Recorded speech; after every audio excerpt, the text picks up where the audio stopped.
Black mamba ni nyoka wanaogopwa zaidi duniani.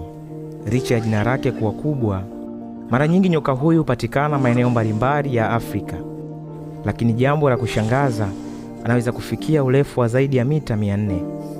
Jambo linalomfanya kuwa miongoni mwa nyoka warefu zaidi duniani. Jina lake Black mamba limetokana na rangi yake nyeusi iliyopo ndani ya mdomo wake. Sumu yake ni kali sana kwa sababu hushambulia mfumo wa fahamu. Mara nyingi Black mamba hushambulia binadamu, mara nyingi hujaribu kukimbia anapokutana na mtu. Black mamba ni nyoka mwenye kasi kubwa. Anaweza kutambaa kwa mwendo wa zaidi ya kilomita 16,000 kwa saa katika umbali mfupi.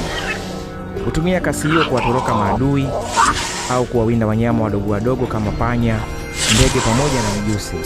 Licha ya kuogopa kwake, Black mamba bado ana mchango muhimu katika mazingira, kupunguza idadi ya panya wengi na wengine wadogo wadogo ambao wanaweza kuharibu mazao na kueneza magonjwa.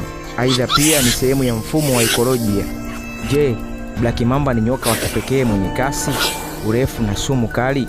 Langu jina ni Crystal Public, The Voice of Brilliant.